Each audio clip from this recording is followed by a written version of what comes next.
This show is sponsored by Hulu Plus. Hulu Plus lets you binge on thousands of hit shows anytime, anywhere on your TV, PC, smartphone, or tablet. Support this podcast and get an extended free trial of Hulu Plus when you go to huluplus.com/Joey. That's huluplus.com/Joey. And by DollarShaveClub.com. Get high-quality razors sent to your door each and every month for a fraction of what you pay at retail. Now go to DollarShaveClub.com/church. That's DollarShaveClub.com/church. Or just go to JoeyDiaz.net and click on the Dollar Shave Club banner. Kick that motherfucker, Lee. Oh, shit. Oh, shit. Monday, December 9th. The day the devil was buried at sea. It's a beautiful day to be alive. Wash your pussy, clean your toes, eat some oatmeal, do some jumping jacks, push-ups, whatever the fuck you need to do. It's going down, motherfuckers. Crank that motherfucker, Lee. Oh, shit.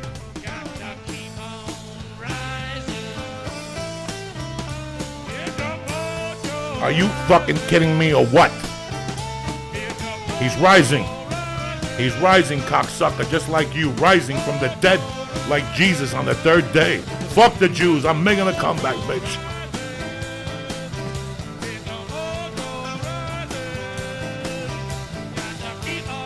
Oh, shit. It's that time. Here we go. Riding, ow, ow, ow. What? This is one of the baddest fucking jams you'll ever put on.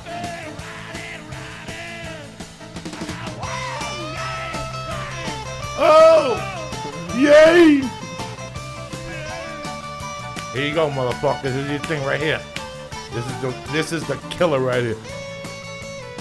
This is the fucking guitar. This is brilliant, Slee. My fingers are too short. We'll take a little down about an hour ago. Are you kidding me? Took a look around, say which way the wind blow, Wheatley. That's it, we and that'll we'll see with a little girl in a Hollywood fucking bungalow. Put that on louder. When we were rocking that lady in the city of lights. Are you fucking kidding me? What this motherfucker's saying? Another lost angel. Come on, Lee. What? Woo! City night. Kill that motherfucker, Lee. I get fired up. You know how long I've been listening to that song for? How long? 47 fucking years, guys. 47 years. How ashamed. You know who turned me on to that song? My mother. And then she would put it on at the bar. When he would say Mr. Mojo Rising, she'd make believe she was whacking off. Like, beat that motherfucker, cocksucker. Jesus. She used to make me dance to this when I was like 5. Really? She'd say, get on the fucking table, dance to this, shake those fucking hips. Dale jamon, cocksucker. Dale jamon, motherfucker. That means give him ham, you dirty bitch. Give him that fucking ham between your legs. Thank you very much for being a part of the Church of What's Happening Tonight. How you guys doing? Monday, December 9th. It's a beautiful fucking day. Lee, tell me something good, cocksucker. I always wish I could play the drums. Okay. My fingers are too short to play guitar. All right. I even tried the other day. I was like, can I play guitar? I mean, the drums I can't. I don't know. So why don't you play the drums? Why don't you get a drum kit and we'll get some lessons and you're all out. You're looking for a new career choice. This is what the church is all about, right? No, I would love to. You could to bang learn. your fucking head on the drum and put the tambourine and put some gel on your hair. It's all light yourself on fire. Jew on fire, Jew on fire. Jew on fire, Jew on fire. What's going on, cocksuckers? You should learn how to play the drums. Take a lesson once a week. Yeah, but I'm too much of a pussy to go. You know why I don't go get a guitar lesson finally? Why? Because I get infatuated with it. And I just don't have the time right now to get infatuated with something. I'm having enough problems with this book. Yeah. That's what happened last night. That's why I didn't sleep. Because I knew something was missing from this chapter. And I couldn't think of what the fuck it was. And I was tired. I laid down. I got right back up 45 minutes later and started fucking typing. I've been up since like 3:30. Oh, jeez. Yeah, so I don't know what type of day we're going to have today. We're going to have a great day. We're going to kill this fucking edible. Look at this. This is... Okay, can we tell the story behind it? Yeah, they're 500 milligrams. Yep. He had to make 100 milligrams, but I gave Lee... I thought it was 250 And milligrams. give me a half. And he ate a half, and he was fucked up in San Francisco. And you were like, just eat the whole thing, cocksucker. And it's so thick that you can't chew through it. And you got mad at me, and I just didn't move I was watching SportsCenter on silent for about 3 hours. You just sitting there like a fucking momo. I kept saying, Lee, get involved. And you're like, I don't really want You were in the corner. It was a big green room. And you were in the corner. You couldn't see me. And you were like, Lee Hyatt. And I was like, what? He would pop his little fucking head up with his little red beady Jew eyes. Yeah, let's take a bite of this motherfucker. Okay. Remember, like I said, these are nothing. He made a weaker one for you. You could take the head. A weaker one. It's 100. It's still 100 milligrams. Yeah, I'm gonna eat fucking 60 of them. There you go. You got the head. He looks just like you. Look how cute he is. This little Gummy from Los Gummies Hermanos on a Monday morning. Jesus be with you. Don't start complaining. It's a little fucking head. Don't start breaking it up right away. That's why I can't have you eat on radio, because you stress me out. You stress me out on the podcast. Pop it in your mouth. Pop it, bitch. See how big this is, guys? Just so you know what I'm going through. Pop it in your mouth. I just ate the guy's fucking body and his dick. You're eating his little fucking peanut head. Knock it off. Drink some Pepsi. There you go, like a soldier. Show these people who the fucking real Marine is. Look at him. He's getting sick. Look at him. This is what I got to deal with, people. You see him? He's puking like he's eating broccoli with cheese. Swallow that shit, cocksucker. I'm trying. Don't make me kick you in the stomach. It's a beautiful Monday to be alive. We're eating edibles here on the podcast. We're getting ready to go. I had a great time. My man, Tom Segura. What's the matter, Lee? Where you going? Don't even think about it. Swallow that bitch. Make believe it's a broccoli juice with cucumbers and ginger. Close your eyes. Just go. What's no, in your trying. hand? It's huge. It's all gone. He's spitting it out. Can you believe what I got to deal with? I got to treat him like a We had them on the podcast, the Gummy Hermanos. It's a fucking... What happened? It's like if you took a bag of gummy bears and melted it into one and tried to chew it. It's just... It's huge. It's huge. Just bite that motherfucker like it's a clit, all right? Just... You bite clits? Oh, you suck on them a little hard. You work that motherfucker, you know what I'm saying? A little bit with your tongue. Anyway, why we get on clits? It's 6:08 in the morning. That's the best time to get a clit. Beautiful fuck. Nah, man, I had a great time with Tom Segura. Went to the Calusa Casino. Mm-hmm. It's about an hour outside of San Francisco. You know, you think you're going to the fucking headquarters of Walking Dead, but it's a beautiful fucking little hotel. I mean, I had a great piece of salmon. I hate dirty wild rice. You don't like it? I don't like wild rice. This was the best wild rice I ever tasted. The salad was delicious. The show, there was like 400 fucking people. Wow. 200 people didn't belong. They didn't know what the fuck was going on. I must have walked 100 people at that casino. Really? Yeah, I walk people like they're not used to the podcast and shit. And they're Christians. They don't need this in their life. I don't want them to watch this anyway. You know, it's just a waste of... I don't want to watch nothing I don't want to watch. Why would I make... You know what I'm saying? They didn't know what they were getting themselves involved in. But we had a good time. You know, it was fucking cold as shit this weekend up there. If you're not really... It was cold here. If you're not used to it, like this morning, it's 35 degrees. Is it really? When I got in my fucking car, it was 35 degrees this morning. Yeah. You know, if you're not used to it, that's cold. Some people in Canada and Alberta and all that, like, you're a fucking pussy. You're goddamn right, bitch. We're not used to it. You know, I was talking to my wife last night. I don't know if I could go back into the winter after all this time living here. It sucks. It really sucks because you're not used to it. It's 11, you know, it's been, 16, 17 years I lived here. When I was broke in Boston, there were 2 years I didn't turn the heat on in Boston. Like, Jesus I was just Christ, a broke student. So, like, we didn't turn the heat on. So, but now I have the heat going. I didn't put it on yesterday because when I'm in bed just by myself, I like being cold. But this morning I had to turn it on. No, you had to turn it on. It was fucking cold. When you were broke those 2 years, you didn't think of putting a thong on and dancing for old men and nothing like that. Maybe putting a hairpiece on. I did that, but I did it for free. That's why I fucked up. It's so funny. I was thinking about her the other day. That's one of the funniest stories ever. The funniest crack I ever laid on somebody. It's a great comedian, Shane Matash. And she met this guy. I was supposed to go to Alaska, and I canceled because I had like some movie or something, and I canceled. And she went up there. And she met a guy up there, and they fell in love the first night. He was a karaoke host. Oh, God. And she tattooed his name on her pussy. It was classic What? shit. They moved back here. They got a house together. And she's like suspicious. She doesn't know how he's making money. He's jittery and shit. And I guess one day she went through his emails, and she found emails of him. He used to dance for old people. Like, he put like a thong on and go to old guy's house and dance for him. And I think he wouldn't let them touch him. They just jerk off on his feet or whatever the fuck he does. Oh, my God. So, you know, whatever. Some people make a living in weird ways, Lee, you know. You know, Twitter's a motherfucker. And she found out. She threw him out. I guess he was getting the money and using it for crank or whatever. So I bumped into her one day, and I'm like, Shema, how's your boyfriend doing? And she was pale. She didn't want to tell me. And I'm like, she's like, why? Why do you ask? I go, there was some old guy asking questions about him. She fucking turned 90 colors. Anyway, and then Saturday night, we went over to the McDonald Theater in Eugene, Oregon, which fucking Oregon's a great state. I've heard of that, yeah. Oregon's a fucking great place. Oregon's it's not like California. It's just very laid back. The people are very laid back. When you move to Oregon, you know you want to move to Oregon. Do you know what I'm saying? Yeah. Like people who move to Oregon are like, I know the pace up there, and that's the pace I want to live my life. Is Eugene like a city? I don't even know, because I know Portland's like I think there's a college in Eugene. No, there definitely is a college in Eugene. I think it's state or whatever. I get confused. It's been a long time since I lived up there. It's not that I don't follow you guys. Just it's been a long time. I think Oregon State is Corvallis, and Eugene is I always lose it. But it's like a small fucking city. They got everything. You know, I've been in 1996. Me and Josh Wolf worked on Prefontaine up there.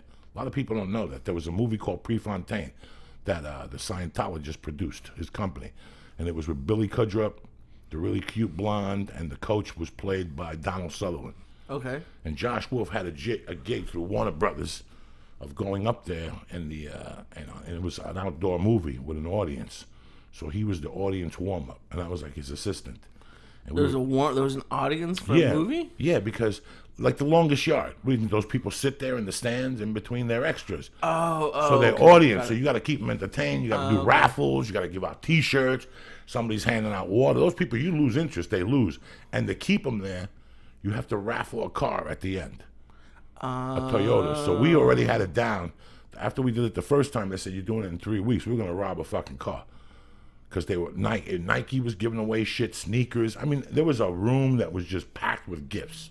Wow. Packed with fucking. I thought they just paid them $100 a day and they expected them all to be happy and jump around. No, they don't give a fuck about that shit, but they need to entertain you. Because after 2 hours, you'll go, you know what? Who needs this shit? I don't need to be here sitting here like a fucking Momo. You know, those people that get. You know, I got an email yesterday about a kid that asked me about acting. Okay. And even I knew coming here. Like when my first month here, people were asking me, like I would go to these places, like they run ads, be in a movie today, you know, something like that, work today as an extra. And I would go down there, and then you go down there, and they're like, we want $35 fucking to sign you up. And you're like, what the fuck? Why would I pay to work? And they're like, whoa, you're going to pay $30, but tomorrow you're going to make $250. We already got a call for a mob guy. Really? Just like that, you got a call for a mob guy, you know? Yeah.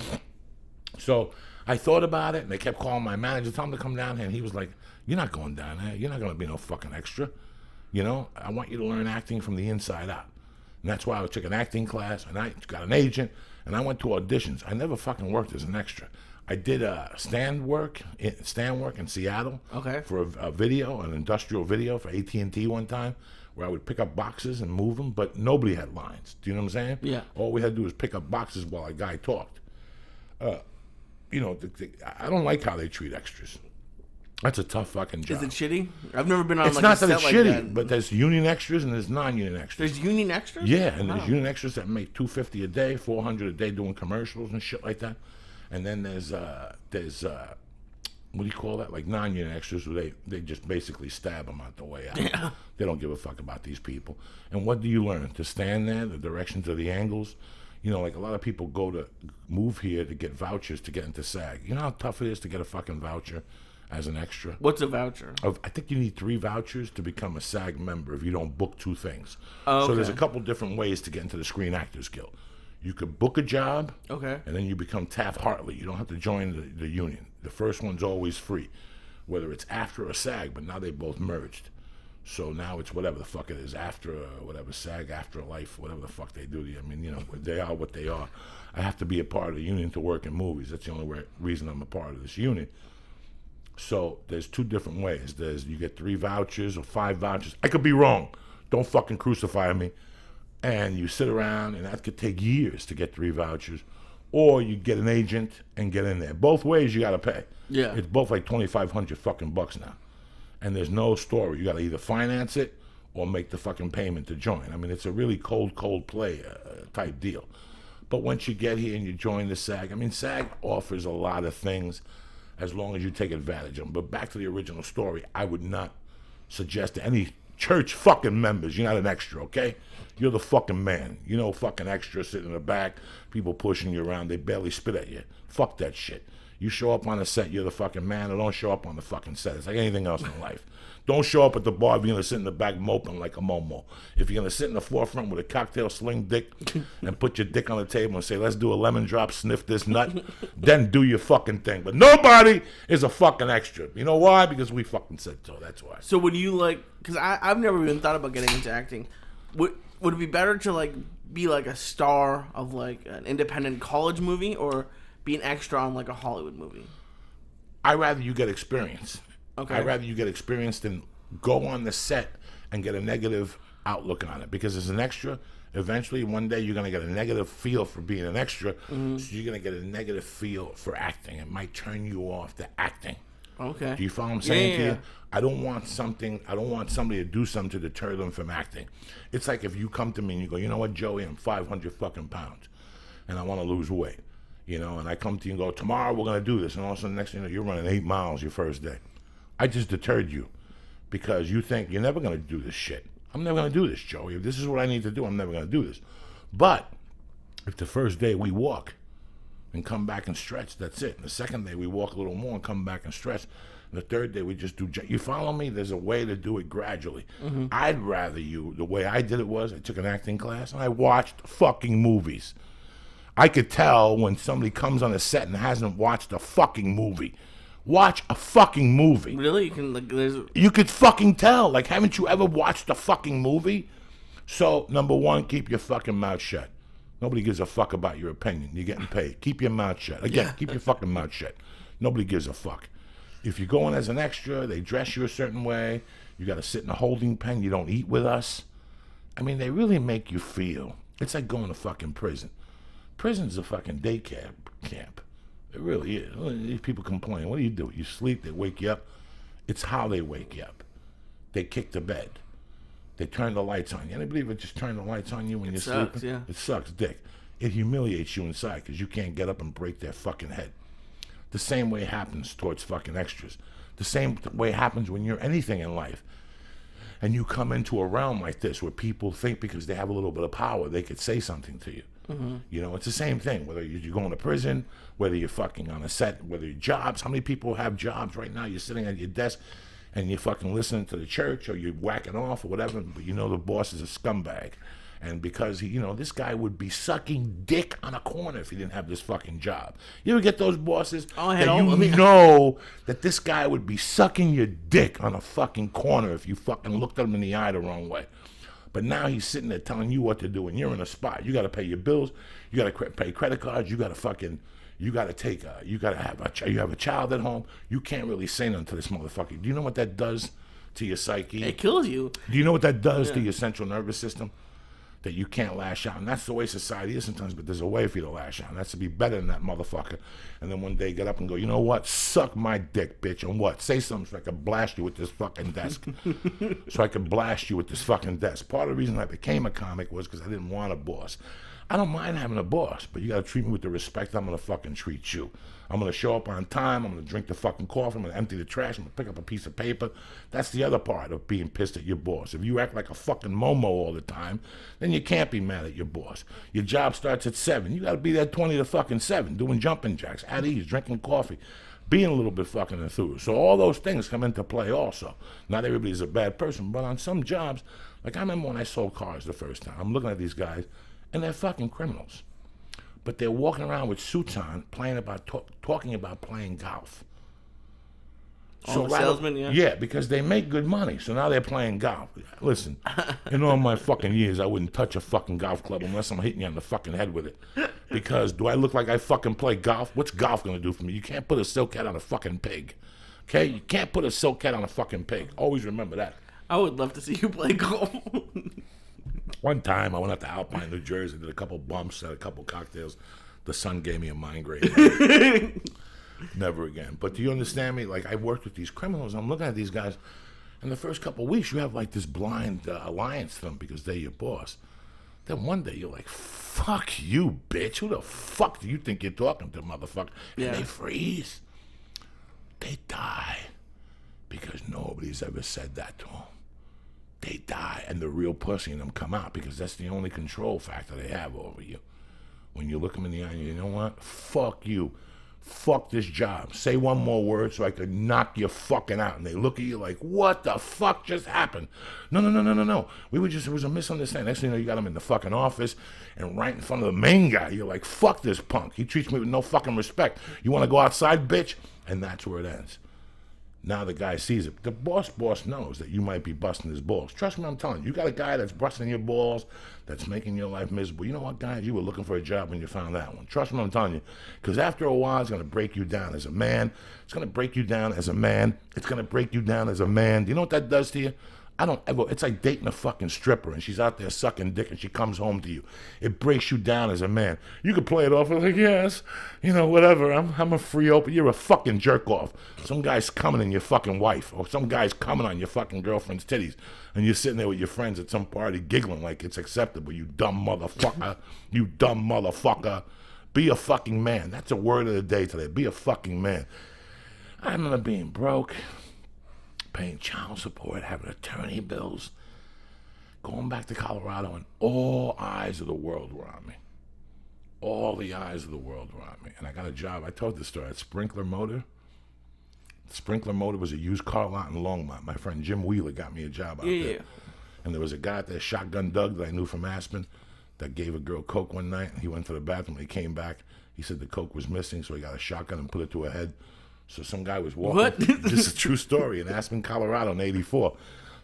I had left Colorado already. Yeah. But I kept in touch. And one day Jimmy Burkle said to me, hey, man, did you hear about Doug, whatever? I don't know what his name was. He goes, they called him Shotgun Doug because he put a gun to a girl's head.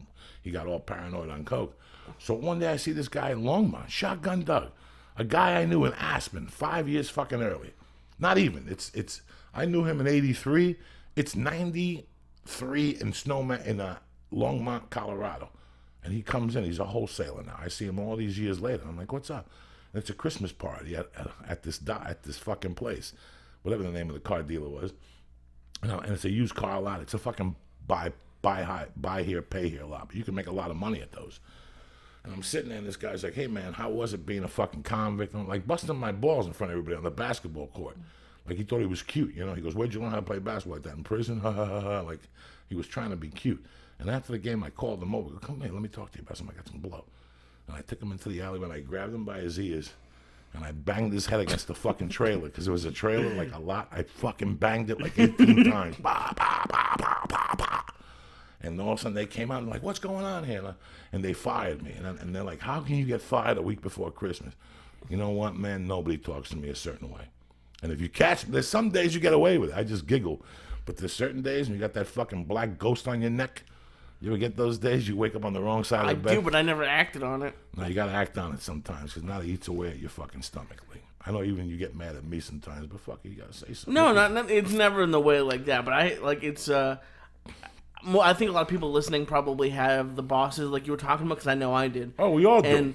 And no one talks to them like you talk to them, because you're, I don't know if you're lucky or no, what. And I'm not tough, but I know that nobody could talk to you like that. No, not tough. I'm not Chuck Liddell, and I was never Chuck Liddell growing up.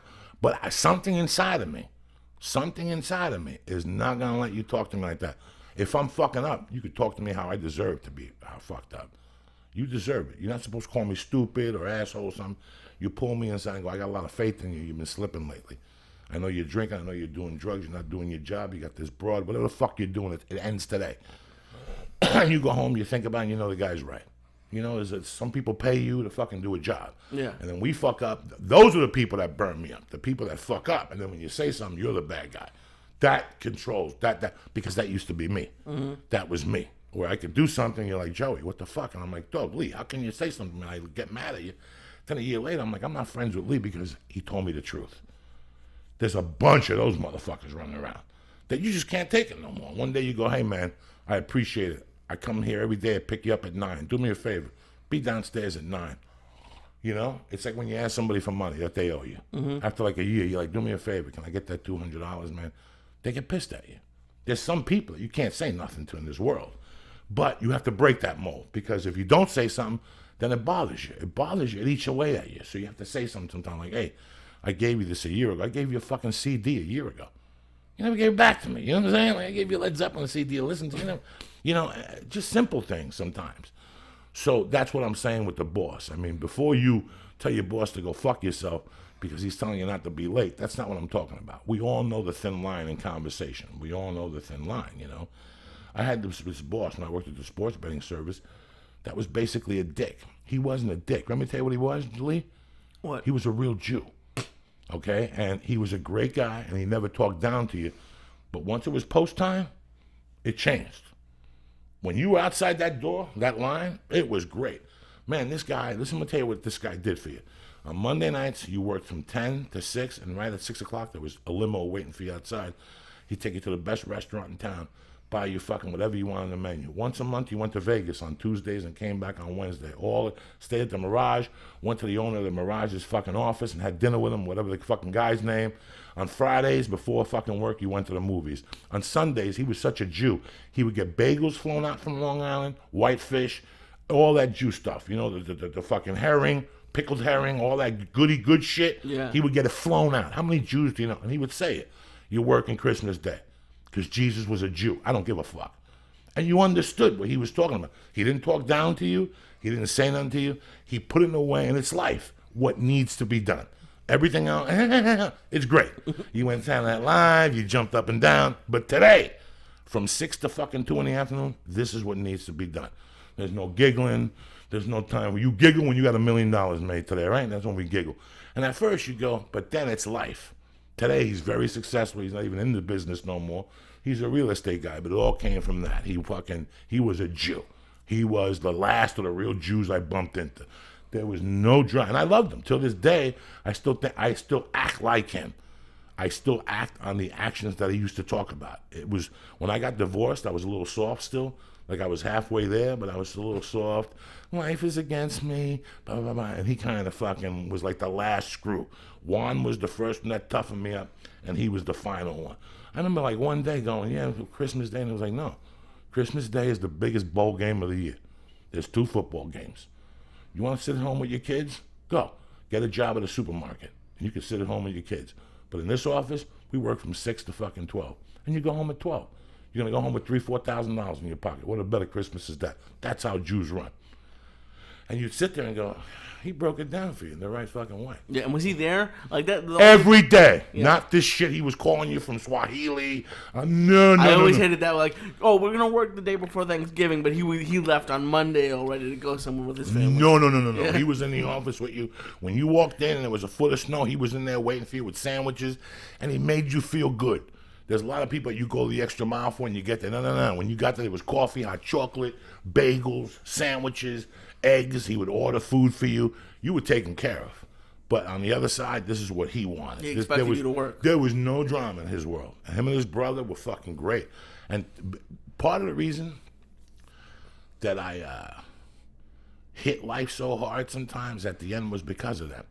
Because I knew something was missing from my life. And they instilled that last bit of pushing me. Like with stand-up, like they were fucking I remember going to the office and them saying to me, listen, you're not working summers. You're going to do stand-up. Then in the winters, you come back, you make $60,000. Then the summers, you do stand-up. And that's how you do it. I mean, everything the guy said to you was correct. You want to be an artist and hang out with faggots? I mean, that's how he talked to you. No. Come in here, make $60,000, and you could drink coffee and tell lies at the coffee shop with the rest of those fucking stiffs. And you're sitting there going, he's fucking right. Yeah.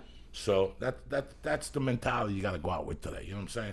And like, I'm sorry if I insulted somebody, but he's serious. He was a real Jew. He didn't drive a Beamer. He didn't drive no fucking Audi. He drove a car with more dents than your fucking head, more dents than my face, Lee. You understand me? Nobody knew his business. He didn't want people to know his business. He had bummy clothes. His father had a hot dog stand. Oh, okay. In Boulder. The mother was a big fat Jewish woman who was a sweeter than fuck. You know, but she didn't fuck around either. You know, when they started the business the first year, they made $700,000 in the basement. Him, his best friend, and his mother. That's how they started that business. They were working 18-hour days, 7 days a week. When you want something in life, Lee, that's it. Yeah. That's it. Everybody wants to fucking go to heaven, but nobody wants to die. Everybody wants to go to fucking heaven. Everybody wants to party. Everybody wants to sit in VIP. But when it comes to working 90 fucking hours, they look at you like, huh?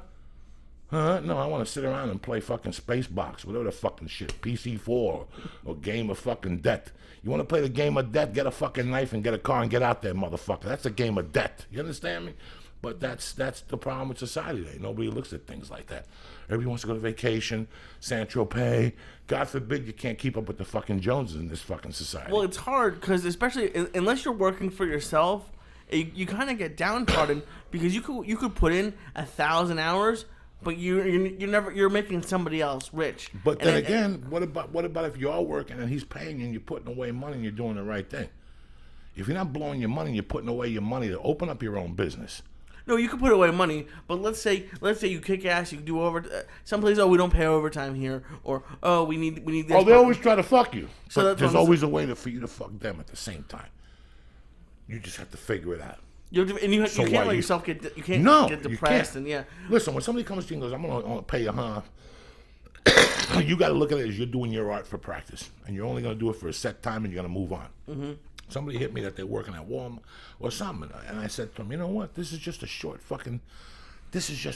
stay at this place. You're just going there to refuel, make up a couple of fucking G's, stick to your fucking guns, and move on. You're not gonna. That's why people end up. That's why people. I'm gonna go home for a year and save money, and then all of a sudden, 8 years later, you still see them at the bar. Man, I'm putting away money. No, you're not, because you're at this fucking bar drinking. People put away money at home with a 6-pack.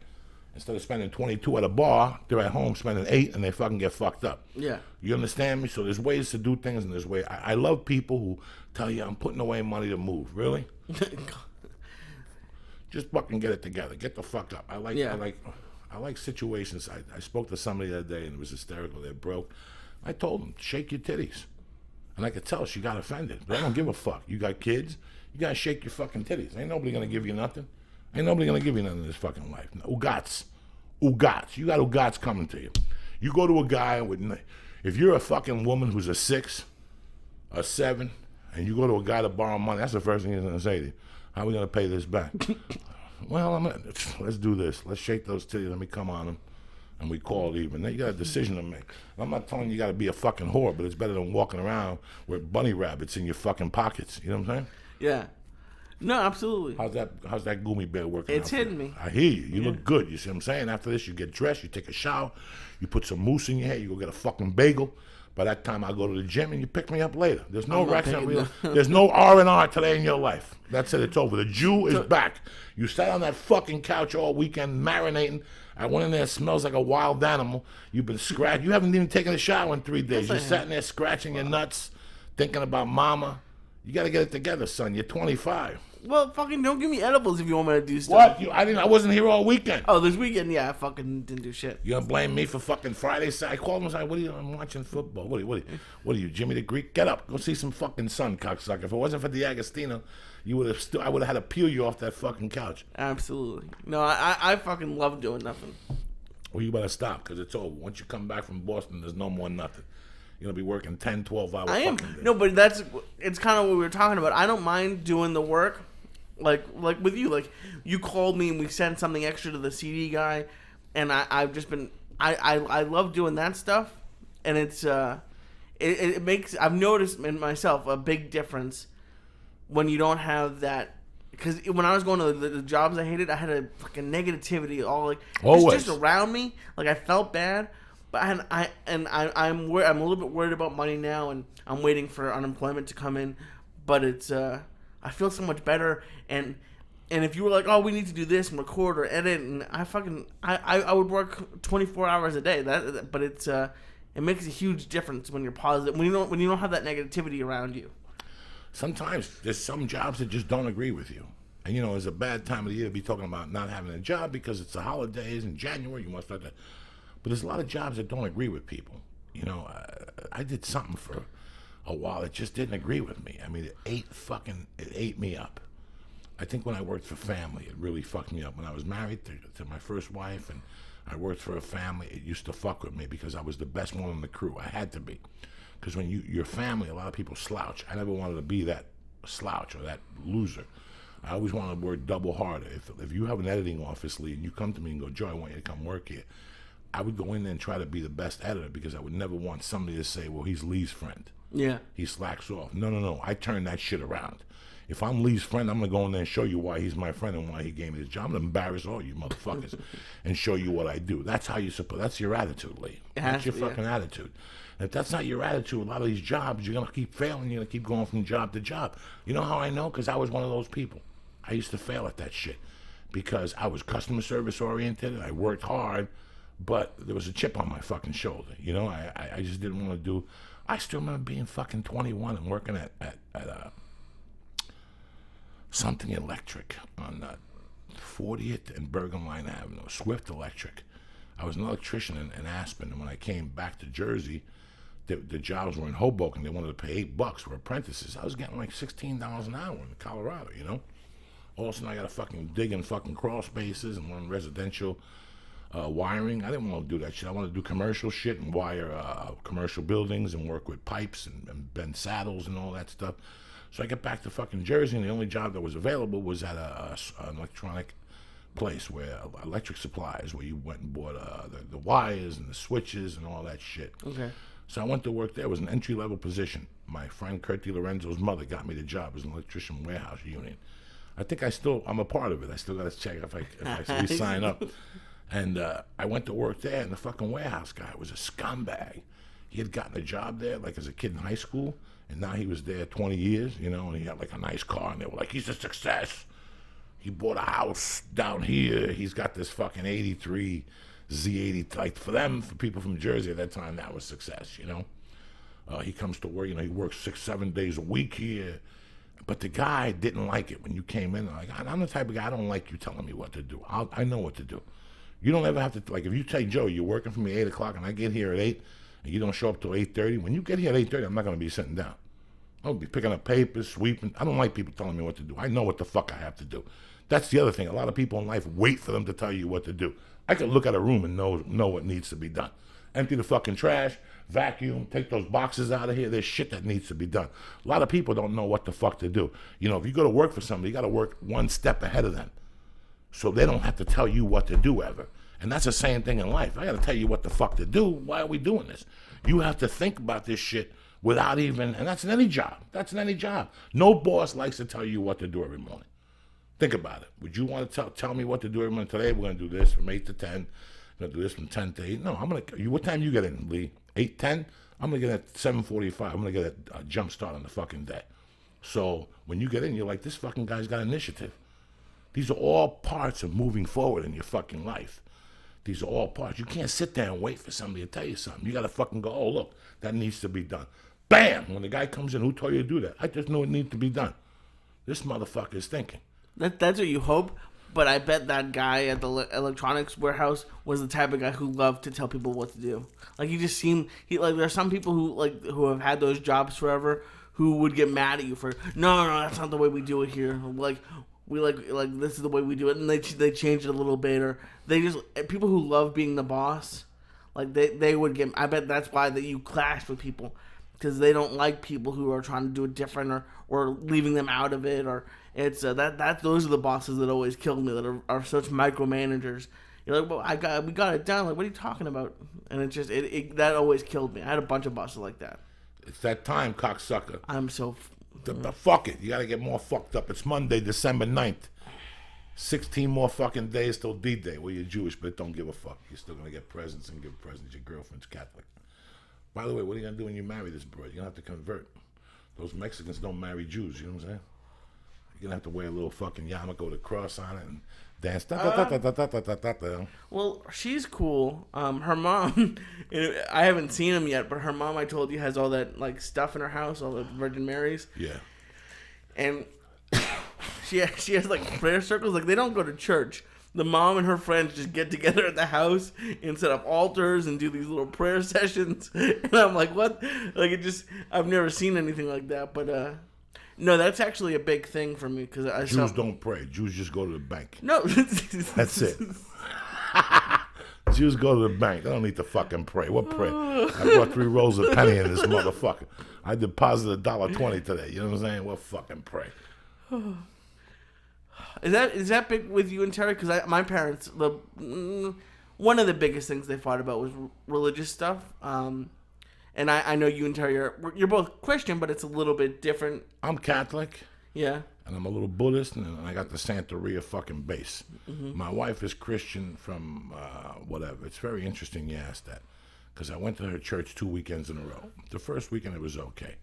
The second weekend, niente per te. What happened? Because you were so happy with the kids. No, the kids were great. That was part of it. I don't mind going, saying hello, and getting the fuck out of there and going downstairs with the kids. That's my life.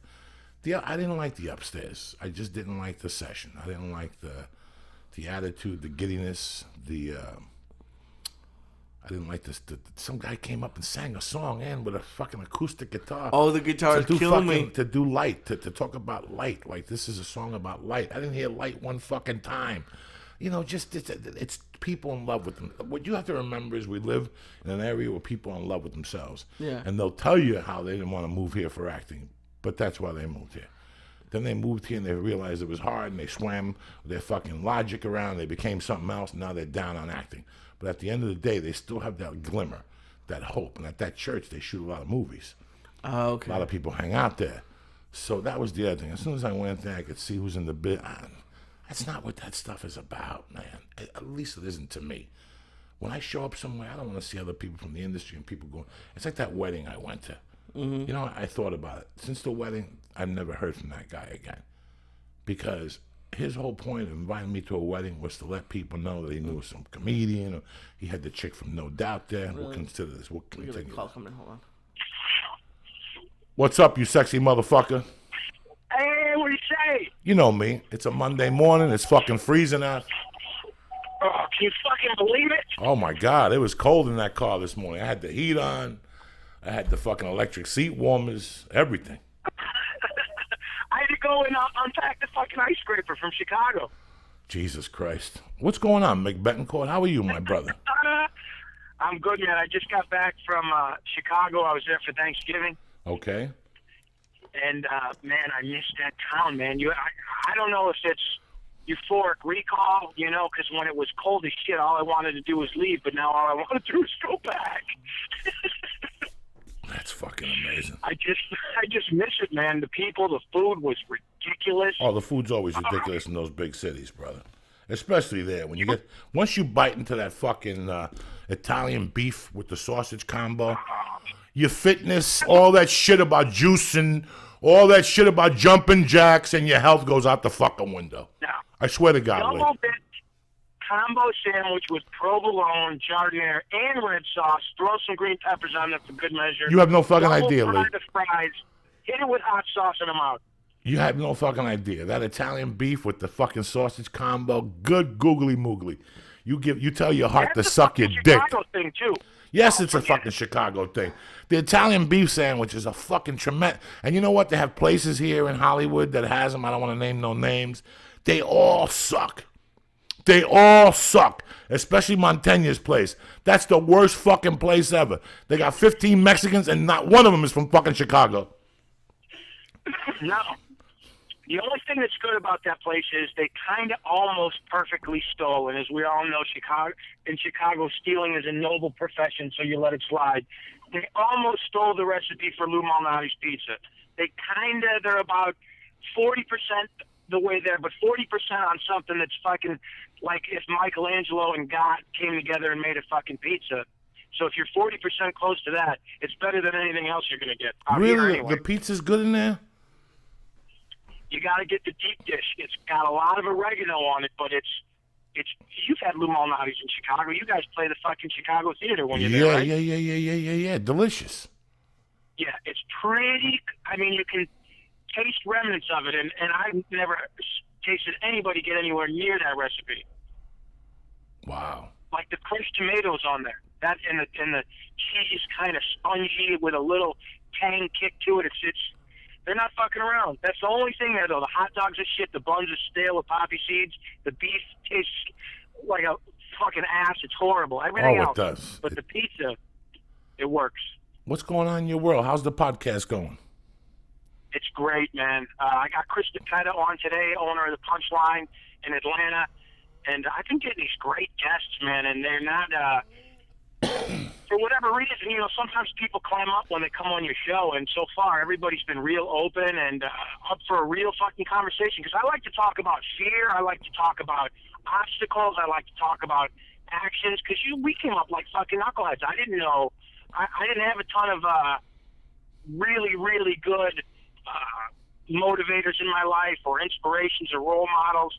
Nobody I really fucking trusted. So I gotta say, man, having these people come on and maybe pave the way for cats listening coming up in whatever field they're doing, I'm down, man. I feel very honored that people come on and get honest like that. It's amazing how many fucking times did your dad or your mom say something to you, like, don't do this in the future, and you shun them off. As simple as, stop with the fucking sodas. When you get older, you're going to be fat, or your metabolism stops, and you sit there and go, fuck this bitch, I'm never going to be fat. But if you went to the corner, that Puerto Rican dude that sold nickel bags, if he told you that there was white people on Mars playing a fucking parade, you'd go home and you'd believe him. Oh, yeah. And this is why you'd be like, I love parades. How the fuck do we get to Mars? Yeah, and this is why I feel, I didn't know this till a couple months ago, that people do take this and run with it. And you do take the advice people give you. I hope they do. I hope they learn something. I really hope that they go, wow, this is because me and you don't fucking candy coat dick. Yeah. Dick. I don't candy coat dick because the world ain't candy coated. The world comes at you fucking raw like a dick with no condom on it. And either you deflect that motherfucker, or you put a condom on him and learn how to live with it, or suck it raw, or give it raw. So that's how I give it to people. I give it to you. We were talking about bosses this morning. Like, you're a knucklehead like me. Remember when you were 19 and you got to work at 10 after 8 and the boss said something and you wanted to stab the motherfucker? Yeah. How many times did you do something wrong, but then it got to the point where you would do something right and you had a boss that fucked with you? And one day you had to stop what you were doing in the office and go, let me tell you something. I like working here, but the next time you talk to me like that, I'm going to knock you the fuck out. And they stop, they look at you, and they send you to the office, and then in the office, you tell the big boss, again, like, if this guy fucks with me, I'm going to knock him out. And the guy's like, no, there'll be no knocking out here. Yes, I'm going to knock him out and put it. And after that, your job is fucking smoother than smooth. Oh, yeah. We had a guy named Stinky Bill. And I was a truck driver, and I'm driving around with this fucking guy, and I could tell, if I spill something on my shirt, right, and then I come in the next day and I got a big stain on my fucking shirt, I rest my case, Your Honor, I didn't change my fucking shirt the night before, you know what I mean? Right. And we're lugging shit around, and I'm seeing all the marks on this kid's pants. We're delivery guys for Home Depot. And we called him Stinky Bill. He smelled like fucking wet yak ass. I mean, horrible. And you're in a truck, it's the middle of winter, you can't roll the windows down, and I literally feel like I lived 100 fucking lives as a murderer, and that's what I'm getting punished daily, moment to moment, by having to sit next to this smelly fuck. And so I tell my boss, I go, listen, you gotta fucking talk to this guy. We keep telling him, he doesn't listen. So they write him up, Joe, for hygiene. He gets written up. So he goes, can you believe these guys? They wrote me up for hygiene. I go, listen, man, you can't fuck around. We all got to work with you. You got to watch your hygiene. We were trying to be, I'm a young kid, and I think that was the first legit job I got that paid me over $10 an hour. I thought I hit the lottery. So I didn't want to fuck it up. And it had benefits. So he goes, all right, I guess I'm going to have to change a couple things. He comes to work the next day, same fucking shirt on, same stink. I go, Bill, what the fuck is wrong with you? I go, that's it, man. I can't fucking take it anymore. Get out of the fucking truck. Around the corner. We're like 3 miles from the store. I mean, you're walking back, man, in the fucking cold. You got written up. Everyone's being cool. I can't fucking take it anymore. He goes, I brushed my teeth this morning. And I go, what the fuck are you talking about? He goes, hygiene means brush your teeth. I go, you dumb motherfucker. Now we got to write you up for being stupid. So I went to the boss and I said, you either fire this stinky motherfucker or I'm out. That's fucking crazy. Nah, there's some fucking, I'm telling you, there's some people who are just lost out there. And you're trying to make a living, and you're trying to do the right thing, and just, man. This is a grown man. He doesn't know how to fucking shower. No. That's ridiculous. When I worked at that Swift Electric, we were just talking about Swift Electric, there was a guy there that was 40, and his girlfriend was 15. No. And he had been dating her since she was like 10. And the parents... You didn't fucking roll him? my God, it was horrible. And he used to bring her with him to work. Like, she wasn't allowed to go to high school. She was like he signed her out and took over her life. So they lived in the truck together, pretty much, that they would deliver electrical supplies in. That's hysterical. I would have stabbed him in the fucking liver. There was nothing you could say. I want to go to record on your show right now. You know what I would have done? I would have fucking knocked him out, and I would have just clipped his feet with a fucking knife. I never forget just this guy. of his feet, lit him up. So every time he stepped, it fucking hurt for the rest of his life. And now I think about it, the guy was a definite child molester. But for some reason, he talked the girl's parents into signing her over to him. My God. So he was with her all the time. He signed her out of school. By this point, they were married. They had no kids. But he was like 40, and she maybe was 16, 17. And I remember like... Did he have here? What? No, this is 1984. I used to work at a warehouse in Union City called Swift Electric. And I almost smacked the fucking warehouse supervisor one day. I had to leave there after I got a job in the city bartending, so I left the job. But I liked it. I liked the place there. The boss was cool. The owner was cool. Just this warehouse manager. But I just remembered that there was a truck driver that had the same thing. But this guy looked like, now that I remember his look, you could tell he'd hang out at a fucking park with a bag of bonbons and shit. And at the gate, you could just fucking tell. So it was very interesting, Leon, brother. This is the fourth time in 6 weeks. This is my 6th week on the road in a row. Holy shit. And this is the 4th time in 5 weeks that somebody came to one of my shows with a mixed shirt on. So I wanted to make sure I took the pictures for you, and I took the picture right away and sent it to you. And it makes me happy that people are listening to the podcast and they're getting positive stuff out. That the final payoff is coming to the show and talking to us and being really fucking cool. But when people start wearing shirts from other podcasts and representing, that's even better. You know what I'm saying? Especially when it's family. Where were you when I sent you the picture? Because it was late. No. It was 10 o'clock when I sent it to you. No, I was at the house, man, and I showed my wife, who helps me ship the shirts out. You know the deal. If you leave a written 5-star review for the podcast, I don't take out any advertising, and I commit all my time to the show and any TV shows or whatever that I'm writing. But it's the podcast, then live performances, and then stuff I'm writing. So in order to reward the fans like you do, listen, everyone wants to fucking take, and I think it's a horrible way to approach anything artistic. You got to give, man. That's the point. That's what you are as an artist. You give. And so when I created the show, I wanted to reward people for listening because there's a ton of stuff out there, and people have a lot of choices. And so if you leave a 5-star written review for my show on iTunes, I'll mail you free of charge a shirt as a sign of my gratitude. And it's not a fucking bribe. It's me saying, hey, thanks. I'm doing this for you, and here's my sign of appreciation. And, like you just said, people like the shirts, they like the show, and they go out. And also, you also know this, for people that come on the show, I keep the audience caught up with, like, what everyone's up to. I'm trying to create this kind of fun, eclectic community. And eventually, after a year, I'm going to start probably touring the show and having, like, going into smaller towns that normally don't get shows. Like, we can roll in, we want to play the bigger markets. I want to do the exact opposite, and I want to, I don't do any corporate sponsorship. I only give unsolicited, unpaid-for ads for family-owned businesses. And I want to roll into these small towns, man, with big fucking names and blow the roofs off that town and bring some money in and have a fucking blast. Because that's what I like, man. Those are the people that I like, and those are the type of shows that I want to do. You're a fucking savage. You're a fucking savage. I love it, Joe. And this guys like you, Ari, doing your own podcasts, allowing yourself to be yourself and have people hear that week after week. And I told you on my own show, man, it fucking inspired me. And, the fact that someone wore one of my shirts to your show and you came on my show, all of it, like you said, it's full circle. It's fucking great. It's a fucking beautiful life. And are you still working on Ironside? No, that show got canceled, but no. I'll tell you, I got an office right down the street, man. You got to come by, right by Colfax and Ventura. Okay, now let me ask you, how many episodes are there? They aired 4, but you know how it is now. It's going to be some Hulu, Netflixy shit. They sold it overseas, so I think we shot a total of 9, including the pilot. So I'll tell you, man, I know a lot of people shit on that show. That show was one of the few shows that, usually the pilot's great, and then you're catching up to the pilot because it takes, the writer wrote the pilot over 2 years, and it's fucking great, and then you got to catch up to that. This show got better and better each episode, incrementally. It was fucking really great to watch.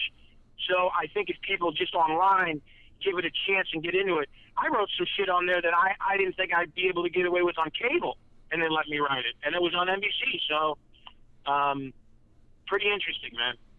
I didn't know about that, but I'm sorry about that. But you know the fucking business, Nick.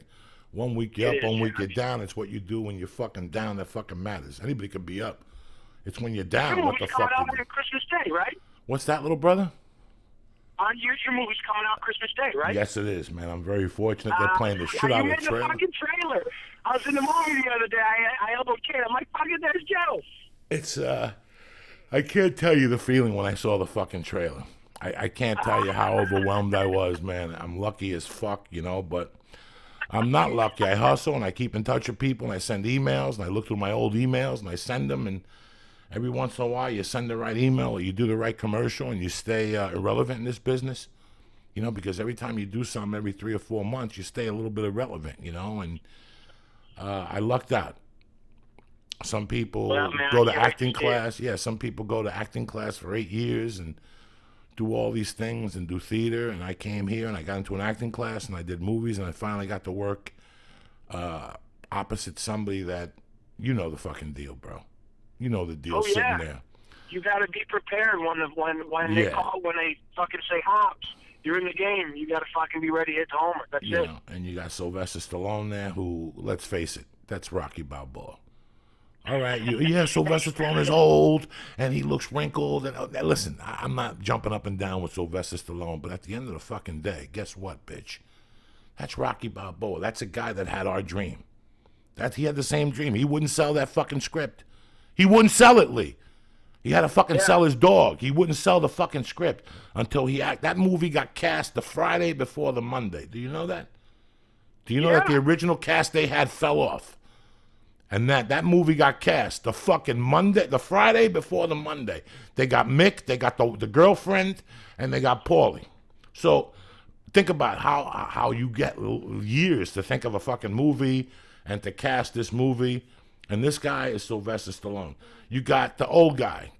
What's his name? The Rocky's trainer, Sylvester Stallone's trainer. Oh, shit. What's his name? I just watched him in the original Twilight Zone. Right. Freebie and the Bean, right? Alan Arkin. Here you got Alan Arkin, who is Freebie and the Bean, who made one of the funniest movies ever with James Caan, one of the greatest buddy films of all time that a lot of people never know about because they never watch. James Caan made some great shit early. Great shit before The Godfather. The Killer Elite, the one with the Chicago Bears, when the guy Brian's song. Oh my God, he did some fucking phenomenal work. You got Kim Basinger, who the first time I saw was in a movie called No Mercy, when she slaps Richard Gere in the face, and he slaps her back, and she's like, "What, bitch? What, bitch?" And then you got Robert De Niro, who fucking smacks that Chinese guy in the fucking Deer Hunter and shoots everybody at the table. So, and now here I am sitting with no fucking agent in a fucking apartment in North Hollywood. So I got no fucking agency. I got no help. I got the fucking guy that books me, and I got a commercial agent who I've seen 7 commercial auditions this year. My theatrical agent there, whatever. I can't get a fucking theatrical agent. So here you have it. So this is the way life is. Yeah, but the deal is when you get called in, you swing for the fucking fences, and not a lot of people do that. They clam up. It's all theory, and they can't apply it. You have to keep yourself hyped so that when you get the call and you got to go in the room for whatever the gig, it's the same thing. Like, I'm going to play I need to be in theaters. You could say that, and look, in order to do what we do, you have to have, some part of you has to have an unhealthy ego that can withstand the brutal fucking lows that allows you to convince yourself to stay in the fucking trenches and keep fighting the fight. The flip side of that is when you actually get the opportunity, I try to tell people, and you know this, man, like, you have to stay so hyped and so focused just to get an opportunity, and then to actually execute the opportunity once it arrives, is a whole separate skill set, is a whole separate attitude, is a whole separate fortitude. You know, like the auditioning is so different than being on set and doing the 30 takes that you got to do, because now a lot of people know you got to get coverage. So it's not just doing that one scene one time well. You're going to do that thing 50 fucking times all day long. You're going to shoot 1 or 2 scenes a day in movies. You know what I mean? But if you don't know that and you're not prepared for that, you're going to shit your fucking pants. You're going to be around De Niro and Stallone and go, the fuck? And you're going to break. You know, it's but so funny. Break, you know what I mean? It's a whole separate fucking thing. You said something very interesting that everybody's scared of, and that's the word no. It's just natural. Yeah. It's just fucking natural, Lee.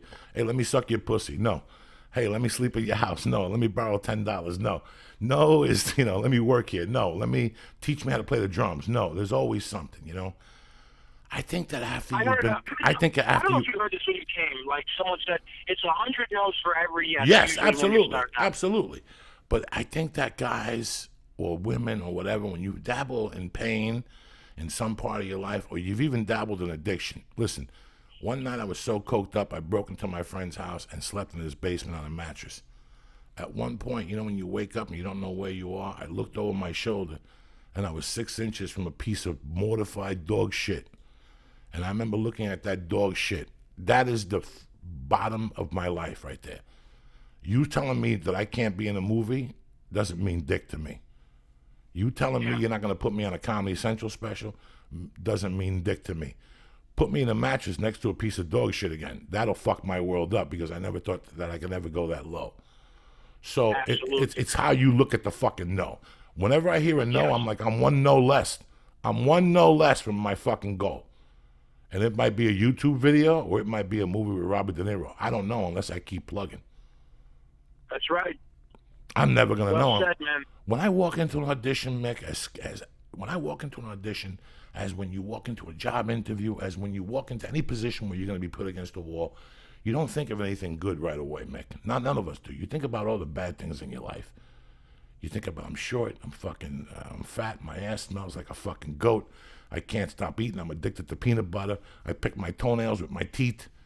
And then you stop and you go, I'm from fucking the suburbs of Chicago. I almost got shot. What the fuck are these motherfuckers in this office going to do to me? Or whatever you've been through in your life. You're from Boston. You went to a Celtic game with a fucking Miami Heat shirt on. Whatever the fuck you think is dangerous. You know what I'm saying?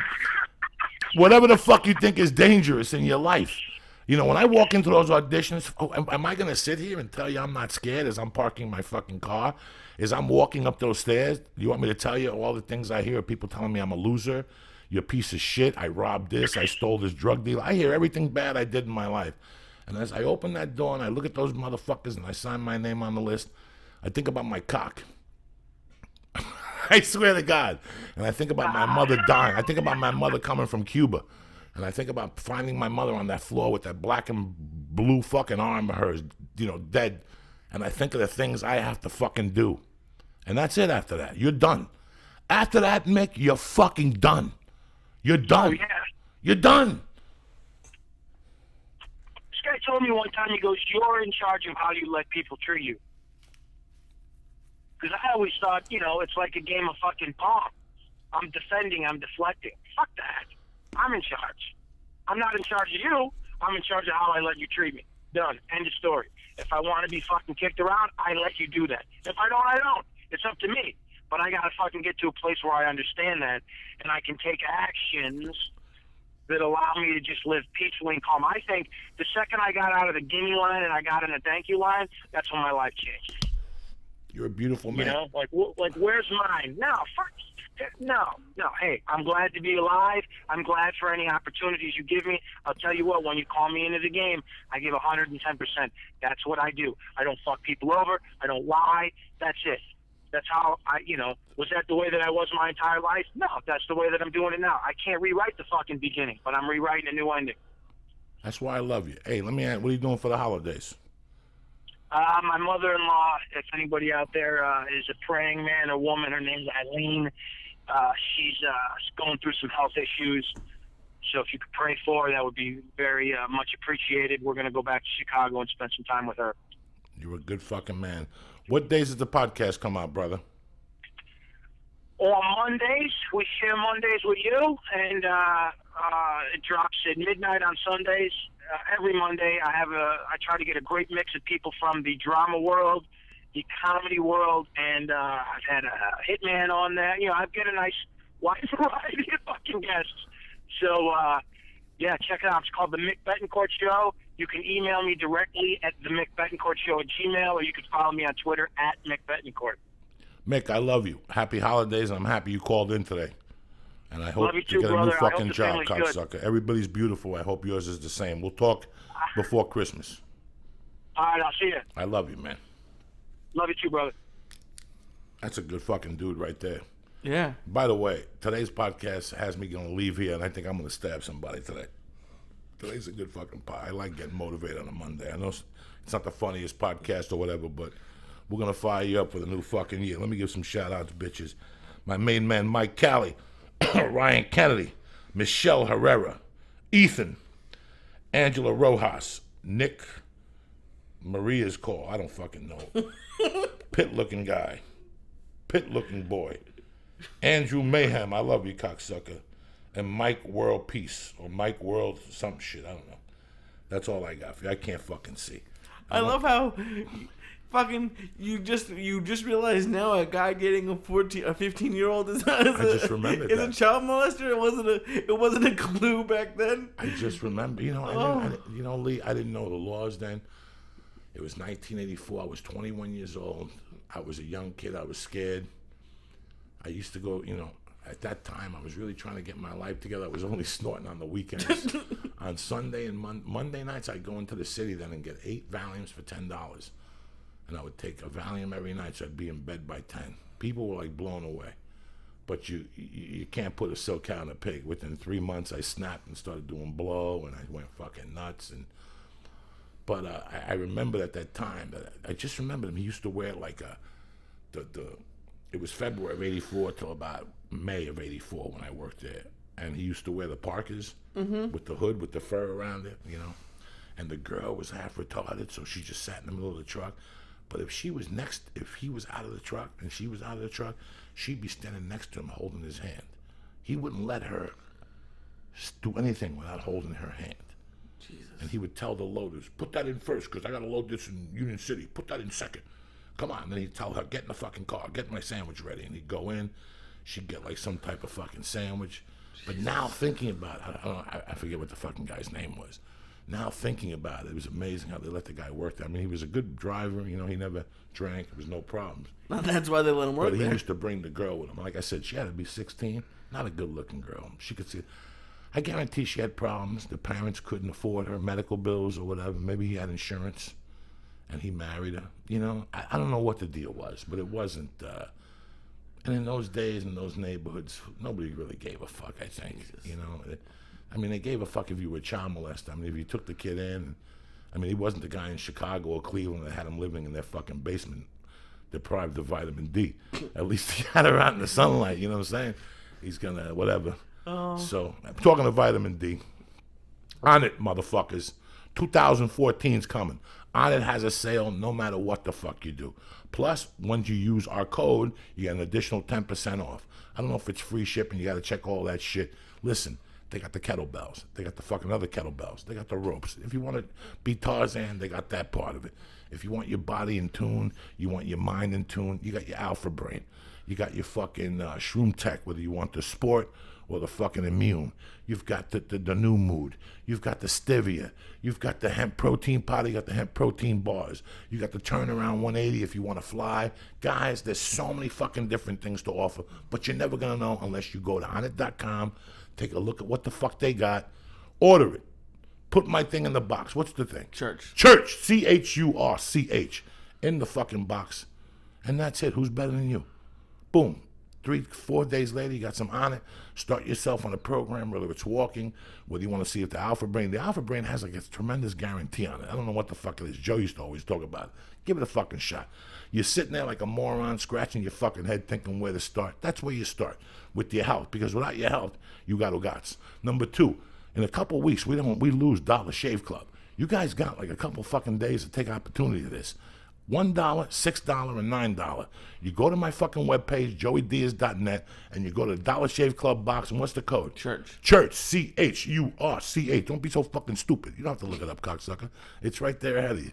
You got the $1 plan. You get the fucking solid core with 4 fucking razors shipped to you, no drama. For $6, you get the double blades with the alloy strip. You get a fucking tremendous deal. For $9, you get the double blade with the strip, triple, fucking, it's sharpened by some Japanese guy in a cave. I mean, let me explain something to you. You put this fucking shave on your nutsack, you won't see a hair for a fucking month. You want to shave your wife's fucking pussy?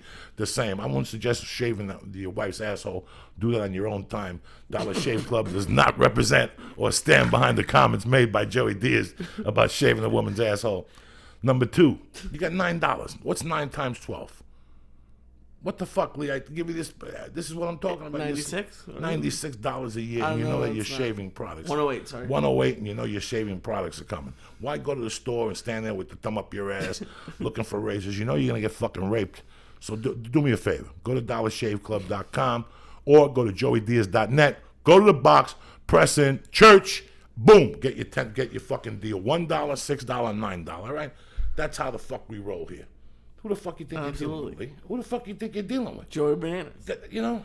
So I'm sorry if the podcast was deep for you today. It was a little deep for me too, but that's how the fucking things go down sometimes. It's not all about ha-has and hee-hees. Sometimes you got to get up, look at yourself in the mirror and say, today is the day somebody's sucking my dick. You understand me? Absolutely. Absolutely. What's happening, Lee? What's your plans? People are almost having, I can't talk to you for 10 seconds. Hold on. We need to do this. It's Monday morning. Can't not good. No.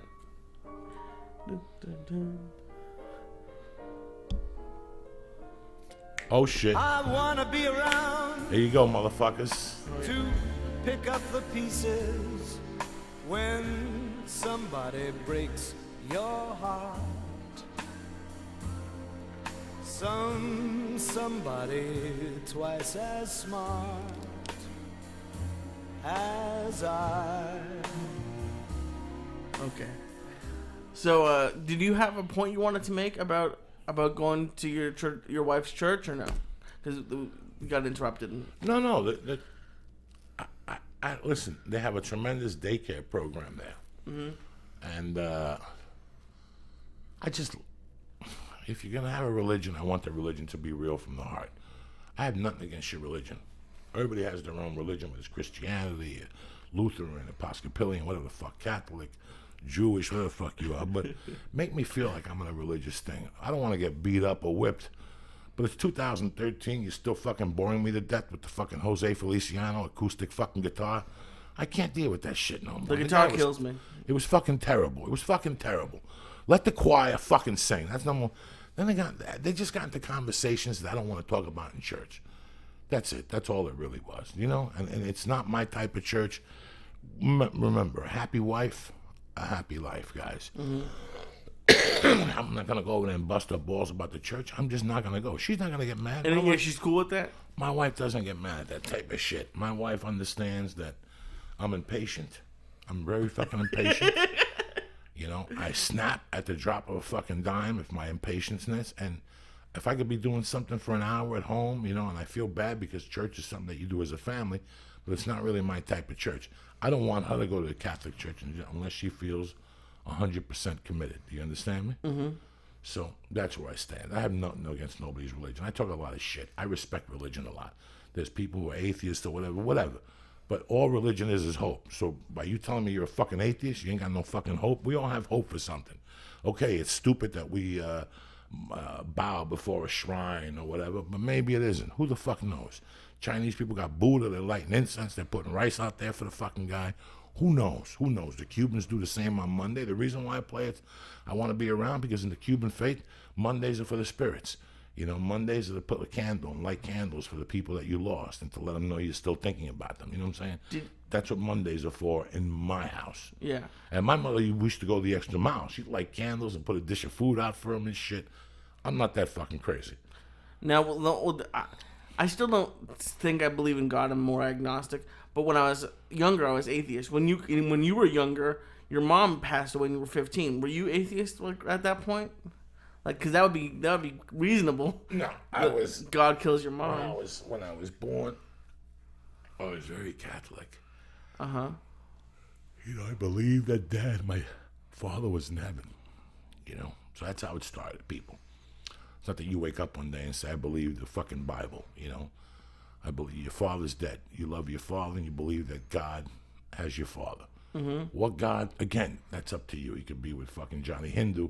He could be with a Jew God. He could be with a Hindu with an afro.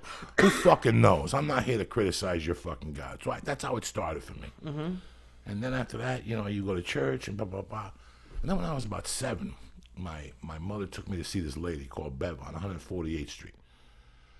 And all Santeria is, in the Cuban faith, is Catholicism mixed with African deities. Mm-hmm. So she mixed them.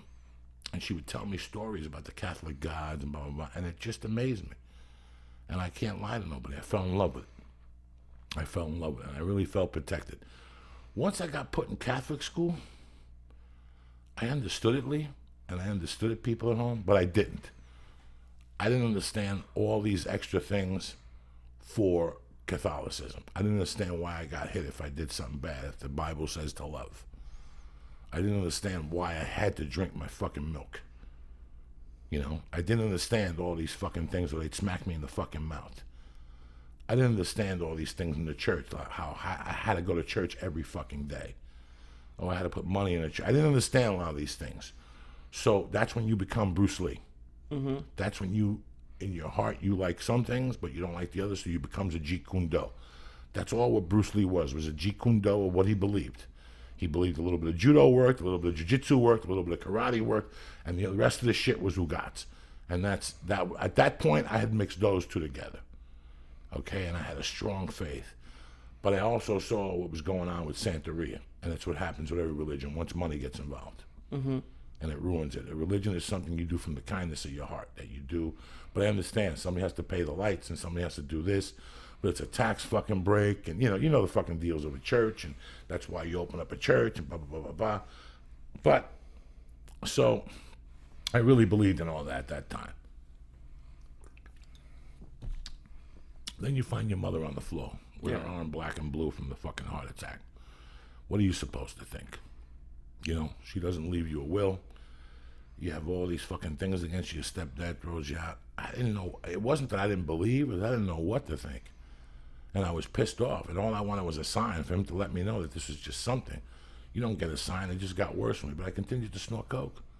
I continued to go out every night and party and jump up and down. So, what the fuck? Yeah. What the fuck? You know?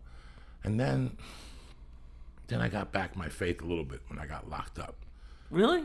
Yeah, because I had gone away from I wasn't a part of the Bible studies and nothing like that. Just in my own things. I remembered what happened when I went to see my godmother in 85. And she told me not to do business with 3 people. She told me not to fuck around with cocaine, nothing white. You know, she told me not to fuck around that was the most important thing. She goes, I told you 1,000 times don't do business with 3 people. Now I'm sitting in a fucking hole because I did a drug deal with 3 fucking people. So now the religion started coming back to me. Remember, I had done drugs every day since 1978. Now it was 1988, and I was cold turkey. Once you get off the drugs, you feel your real emotions coming back. You feel what the fuck you feel. That's why you smoke fucking pot. That's why you do acid. That's why you fucking drink. That's why you do coke, to fucking hide what's really the pain that's killing you. Once that pain rose, it was amazing. So guess what I had? What? Religion. I had religion to calm me down a little bit, because now I knew that I believed a little bit. Holy fuck. She told me 3 years ago not to do business with 3 people. She told me to stop snorting coke. I knew when I did Santeria I'm not supposed to deal with weapons. So what the fuck am I talking about here? So here I am. So now I had a little bit, but not really. I got out, 88. I started selling cars, and I saw one day some guy that was sitting in the front pew at church cheating on his fucking wife. So all these things took me back a little bit. Once I went to Sacred Heart in Boulder, I liked that church, and I liked the 2 priests. It's not like I hang out with fucking priests and listen to fucking Coltrane and smoke dope. I just liked them, their initial thing. I liked what they were doing for the church, you know. And then I stopped going there too after I got divorced. Fuck that church. It's a kiss of death. It's like a fucking horse track with fucking Filipinos or whatever the fuck. You know, it's a bad luck fucking horse track. And then I moved here. And I got into the acting and the stand-up, and I lost everything. I was so overpowered with the ability to do stand-up and movies and auditions and snorting cocaine. You know, the cocaine from fucking 98 to 2005, my cocaine use was off the fucking chain here. So that cocaine use was still there. And then after Marilyn died and she told me those things, that's where everything revamped for me. And I walked into church. I did that movie, Boilermaker, and there was an old guy on the movie that was the guy in Scarface that grabs Al Pacino's face and says, "How'd you get this scar?" Tough guy eating pussy, and he had lost his wife before the movie. So I talked to him while on the set. I was stopping to do coke, so I would talk to him as I wasn't doing coke anymore. You know, I would talk to him about not doing blow anymore. He talked to me about the pain of his wife. His name was Old Man John. He was as Irish as fuck, Lee, and funny as fuck. You couldn't bring up George Clooney around him. He would go, "Oh, fuck that motherfucker. He can't act." You know, this guy was a bad motherfucker. He was in Dog Day Afternoon. He was in Scarface. He was in Boilermaker. Look him up. His name is John. John something. Old Man John. He's probably dead by now. But look up the movie Boilermaker, and it'll be a lot easier. And just read me the names of the fucking people. There's Boilermaker on IMDb. So him and I started going to lunchtime mass at Sacred Heart in Hollywood, Blessed Sacrament, where Pacquiao goes to church. And then one day he found out about this new church, right, on Santa Monica Boulevard, a Catholic church that does lunchtime mass. So he goes, "My friends tell me it's not bad." I go, "Where'd you?" So he went to this thing, and there was like 3 gay guys holding hands. He went off in the church. "Fuck these faggots." And I had to pull him out of there, and I laughed all the way to the car. And then me and Ralphie took him to lunch one day. What was the guy's name? I'm looking. Wasn't it John Savage? No, that guy was in Deer Hunter with De Niro. Johnny Creer? Johnny Creer? Let's see if that's him. He's a detective in it? No, he's one of the old guys in the... Yeah, no, this is another old guy. Let me keep looking. There's an old guy that was in Scarface. He was in Dog Day Afternoon. He was in some other big fucking movies. I wonder if he died, because he was living in Hollywood, in the heart of Hollywood, in a rent-controlled apartment. And they were trying to get him out, so they were trying to put him up at the SAG home for old people in Woodland Hills, and he was fighting them. So he still had a ton of life ahead of him, and I would pick him up, and then somebody called me and said he was yelling and screaming at the landlord, and they were going to move him to his sister's, but the guy was fucking hilarious. Nothing yet? If his name might not have gotten billing. He got billing. He got billing. I don't see him. Let me switch with you. I'll find it. Because I can't do it. Sorry, guys. Let me just switch with my man here for a second. Let's chat. John Savage, Jack McGee, Mike Red. Keep going. Ariana Albright, Darren, Bruce Stowe, Bruce Bernard. Keep going. That's it. Keep going.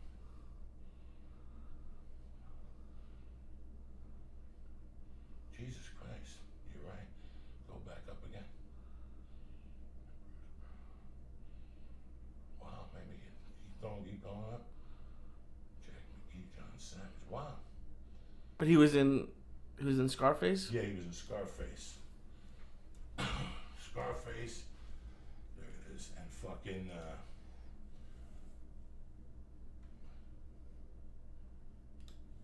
Let's see. he was he played the inspection. So that's what they're gonna have, immigration inspector. There we go. John Brandon. Told you his name was John something. Come on, cocksucker. Hey, keep going. Keep going. Let me just read what it says about him. Oh, sorry. John Brandon. Yeah, they didn't put him in with Boilermaker. Keep going on. Let's just see John Brandon. That's it. See football. That's it. Go back. Click on back. John Brandon. Let's see. Keep going. Keep going. Keep going. Let's show you these confessions of a hitman. Keep going. See Webster. You're looking for. Keep going. You're looking for McCormick and Schmidt, Scarface. You're looking for Hill Street Blues, question. Knots Landing, Archie Bunker's place. Look at this fucking resume. Night of City, 8 is enough. Do you see Serpico? Look at this shit, guys. Serpico, Gunsmoke. This motherfucker was a savage. I can't find Dog Day Afternoon. But, yeah, it was either Serpico or one of those. That's how bad this motherfucker was. He once told me a story. Sorry about walking away from the microphone. He once told me a story. It's John Brandon, you're right. He once told me a story that when he went to read for Scarface, they made him read, and the guy told him, when Al comes in, so at first he fucking roughs Al up. He's the one that grabbed Pacino and goes, "How'd you get the scar on your pussy, tough guy eating pussy? How'd you get the scar on your face, tough guy eating pussy?" And all of a sudden he goes, "Cut." And the director or producer goes, "Come here for a second, let me talk to you." John, he goes, "John, don't touch his fucking face. That's the shot. How dare you touch his face?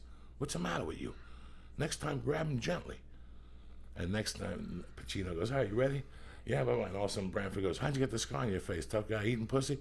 And he only grabbed his shirt. And fucking Pacino goes, "John, would you please cut my fucking face already?" So the director just turned around and hid because he had fucked up. Pacino wanted to be grabbed. Pacino wanted to be, touched and pushed. That was going to sell the scene. So John said he felt really good that he made the right call, Yeah. John was a good guy. I hope he's not dead. He was just an old fucking geezer that would tell people exactly how he felt. Also, this weekend when I was on a plane on Southwest now, they give you free TV, and I noticed the people sitting next to us were watching Hulu fucking Plus. And I asked them a bunch of questions, and they were watching a show called Savage. Okay. Savage or something on there. And I asked them how they liked it, and they said they fucking loved it, that they've been part of Hulu for like 4 months now. They didn't sign up because of me, I'm not going to tell you that. But they said that they loved it, and they told me all the advantages and the Wi-Fi's and this and this. And you know what? That makes me happy because I know Lee and I made a great choice when we're picking sponsors, okay? Hulu Plus, 2 weeks for free, $7.99 a month after that. You got original programming, you got fucking Law and Order SVU, you got Saturday Night Live, you got so much stuff on there, you can't not be a part of that. You understand me? Please, go to fucking joeydiaz.net, go to the Hulu Plus box, press in Joey, right? Joey. Get yourself 2 weeks for free, and then $7.99 a month after that. No fucking strings attached. You're gonna love it. You're gonna fucking love it. My wife lives on fucking Hulu at work. She was telling me. So please, you can watch it on your phone. You can watch it on fucking an iPad, some smart device. You can even watch it on some fucking asshole, some guy will let you put a screen up his ass. I don't fucking know what you do for entertainment. HuluPlus.com. Go to joeydiaz.net. Check out my dates, and while you're there, go, what the fuck? I like watching TV during the week, and I want to save money next year. $7.99 a fucking month, people. That's $96 a year, correct? Correct. So what the fuck are we waiting for? Let's go to HuluPlus.com, go to joeydiaz.net, go to Hulu Plus, press in Joey, and get your 2 weeks for free. And let's get this fucking party started. You know why? Because that's how I roll. It's Monday morning. I ain't got time for fucking fun and games with you people. We tried to put a podcast together today. I don't know what the fuck happened to it. I'm stoned. I'm having a good time. Gummy's See, you're not that high. You look great. Yes, I am. No, you're not. You look great, Lee. And this is what I was trying to tell you. I want you to build resistance because in 2014, if you want to hang out with these crazy motherfuckers with the Constantine Reigns and the Leons and all these people that we fucking shout out, you got to bring both guns, Lee. The fucking people who listen to church and come to the shows, they're fucking professionals. Do you see the bag of dope they sent you? Yeah. Did you see the bag of dope? It was the they sent biggest you? pill bottle I've ever seen. These people don't fuck around. They love you. I don't ever want you to lose face in front of them. They come to you with a fucking bazooka that's got 1,000 milligrams of THC. I want you to eat it, look them in the eye, and go, what are you going to do, suck my dick or lick my asshole? That's what we're trying to talk about here. Again, the motto of the fucking podcast is, what the fuck do you want to do? Do you want to walk out on your fucking knees or do you walk out on your feet? The rest is up to you, bitch. That's why I love you. The church of what's happening now. Let me tell you what I'm doing, just to let you people know what's going on. This Friday and Saturday, I'm going to Nashville. I'm only doing one fucking show a night. Don't come crying to me later. The tickets, Joey, we don't know what to do. It's not a big place. It's 9:30 show. That's it. Following James Gregory, one of the funniest fucking men you ever seen in your life. Next Monday, we're not doing a podcast. We're doing a podcast next Wednesday and Friday. Okay. The 20th, because I'm going to the premiere.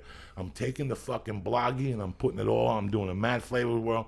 We're going to tap into Lee's editing fucking world again. and because he loves to edit. So we're gonna do a live podcast. We're gonna do a premiere Mad Flavors World special one because you guys are part of this. You guys are part of my life, and without you, I wouldn't even have the luck to fucking do this movie. So that's what we're doing. So next week it's Wednesday and Friday. We'll be back Wednesday at 6 a.m. And then I'm also doing Doug. Get Doug with high. Get Doug with high Wednesday afternoon. Like I said, I only got 2 days left this weekend. You ready for this? I got Nashville. But New Year's Eve is not really just a New Year's Eve show. It's a CD release show. I'm releasing the CD the 31st of fucking... So I'm going to try to have Lee burn some copies. I'm going to try to give away. So it's not just a fucking comedy show. I'm going to have some tremendous fucking comics there. And I'm going to have a CD release party. We're going to smoke some dope. It's $30 ticket in. You're out of there at 10:15. Are you listening to me? There's going to be a DJ. You could stay up there. You could eat dinner. You could jump up and down. There's a hotel right on Universal City, the Sheraton. If I was you, I'd do that complete plan. Take some mushrooms. Bring your girlfriend. Shave her ass with the Dollar Shave Club. Give her some On It New Mood. And fucking, I don't know, watch Hulu Plus. Whatever, the Savage, while you're being a fucking savage. So what my point is, it's a $30 CD release party, New Year's party. You're out of there at 10:30, whatever the fuck you want to do. And that's it. It's going to be easy. December 31st, John Lovitz. Go to johnlovitz.com and get your tickets fucking today and cut the shit. Okay? Plus, on the 25th, on Christmas night, me and Lee and Paula, Sure. we're going to go to the movies to see Grudge Match. You know what? You're invited. If 100 of you come, you're invited. If the movie sucks, we all watch it together and we take the loss, okay? That's just the way it is. The movie's going to be great. You guys are going to love it. So please, we're going to keep you posted. What movie theater? It's going to be like the 8 o'clock show. Go, open your presents, kiss the kids, go see your mom, all that shit. We're going to try to make the movie theater as late as you can, like 8:30. 10 to 9, whatever the fuck that time is so you people can make it. We're all going to be together Christmas night. A church fucking gathering. Nobody does this type of shit no more. You're going to sit? Nobody. We're going to eat fucking Benny Googles. We're going to eat fucking crackers, whatever. If you want to suck a dick, come on down too. There's going to be plenty of guys there that need their balls licked. So come on down. I love you people. That's all I got to offer you. I wish I had more, but please, Christmas Eve, let's get together. Christmas night. If you can't make New Year's, I understand. If you don't live in Nashville, I understand. But these are 2 days left of the year. Let's all get together Christmas fucking night. Watch Grudge Match as a fucking family. So if you want to bring turkey sandwiches, you want to bring cookies from your house, cupcakes laced with marijuana and hash, Lee is ready. I love you guys. Have a fucking great day. Stay black. I don't know what else to tell you guys. Merry Christmas, Happy Holidays. Fuck it, tremendous podcast today. Yeah, I'm really excited for you, man. This is like the calm before the storm. Yeah, like when that movie comes out, it's gonna be. Listen, I don't know what it's gonna be, but let's watch it together. I don't know what it's gonna be, and I don't give a fuck what it's gonna be. You guys know what it is. It's us. This is what it means to get up in the morning and have a dream and just make it happen. So let's just go together. Bring weed. Don't bring weed. Bring an edible. Don't bring an edible. Just bring money for your fucking ticket. Everything else, we'll figure it out. We'll buy 20 pounds of popcorn and shove it up each other's ass. I don't fucking know. We'll butter it for you. I love you guys. Have a great day. Stay black. And quickly, Agostino, Zoida, and I, he's been on the show. He opens for Joey sometimes. We started Flying Jew Radio. It's been submitted to iTunes. Check it out, please. Or follow me on Twitter. And that's it. Now that the show's over, don't forget to sign up for your free trial of Hulu Plus. Hulu Plus lets you binge on thousands of hit shows anytime, anywhere on your TV, PC, smartphone, or tablet. Support this podcast and get an extended free trial of Hulu Plus when you go to huluplus.com/Joey or go to joeydiaz.net and click on the Hulu Plus banner. And don't forget to sign up for dollarshaveclub.com. You'll get high-quality razors sent to your door every month for a fraction of what you pay at retail. Go to dollarshaveclub.com/church or go to joeydiaz.net and click on the Dollar Shave Club banner. I love you.